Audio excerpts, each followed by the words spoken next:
What do you think?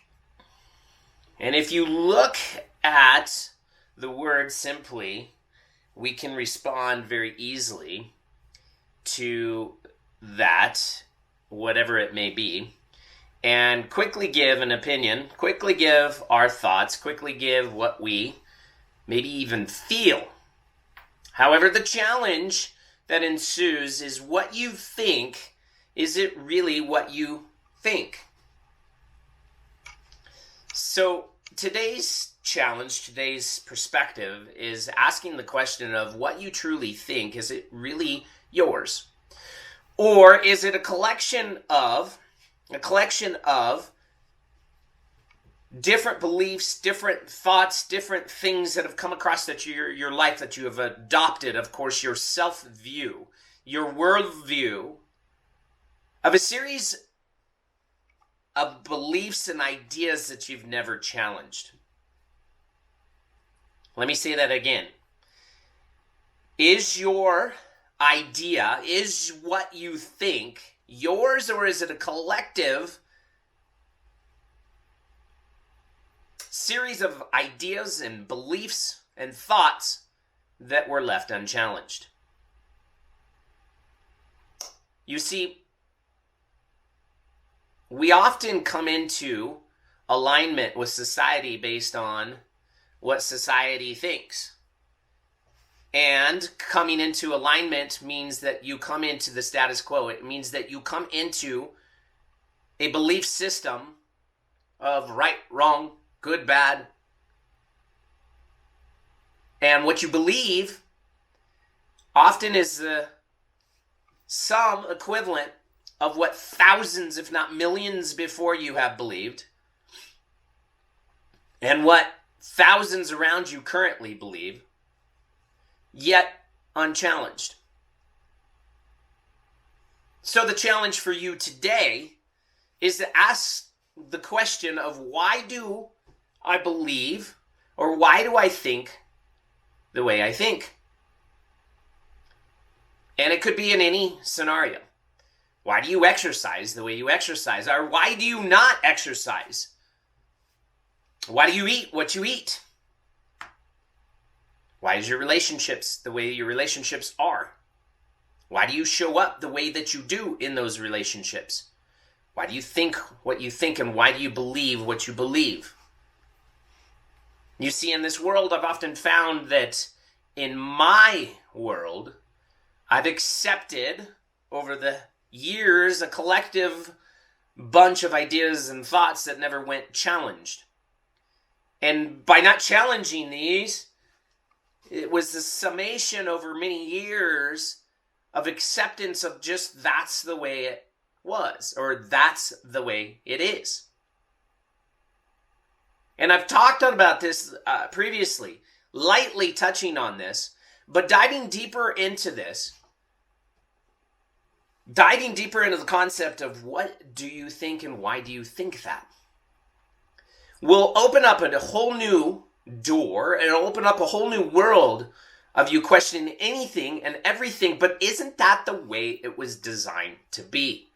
If you look at purpose and why you are actually here, you look at your purpose and why you're here, you were designed to be unique. You were designed to have certain thoughts and ideas and patterns and beliefs that were not made to fit in with everybody else's. If you look at the world, if you look at the existence, this physical experience that we have, you look at, there is a collective bunch of parking spaces. And everybody has their own unique parking space. You know, like when you come up and the CEO has his own parking space right up front. I'm like, there's customer service. How about customer parking right up front? The CEO can walk. But you know what I'm saying, is a reserved parking for. But see, in life, there's that same space for you. And if you were like me for many years, you ended up diving into a parking space with somebody else. Or essentially double parking. Because you joined on somebody else's thoughts, you joined on somebody else's beliefs, and they joined on somebody else's beliefs, and we have just this cluster of parking with a ton of different open spots. Kind of a goofy little visual, but that visual should drive home the concept of where you are parking right now and where you're supposed to be parking are two different things. How do I know this? Well, look in my life. I've often taken exercise and not challenged it. Why do we work out the way that we work out? Just because the big guy in the gym does certain things, does that mean that's the way it's supposed to be done? Well, we want to mirror the big guy in the gym to have big muscles, so that's got to be the way it's done, and so we fold into the mix. I believe in God. Why do I believe in God the way I believe in God? Because there was a collective experiences of people and pastors telling me that this is the way it should be, and we don't question it.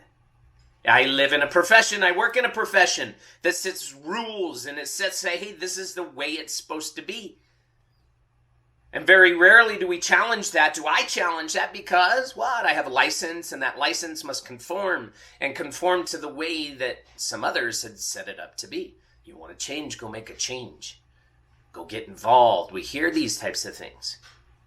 Whereas I'm coming at you today, you want to change in any of these areas. You challenge why you think the way you think. But more importantly, you start to challenge what you feel about those thoughts. Why do I feel the way I do about these thoughts? And deeper goes down the rabbit hole, so to speak. Deeper goes the questioning and the thought patterns of, maybe I don't believe that way.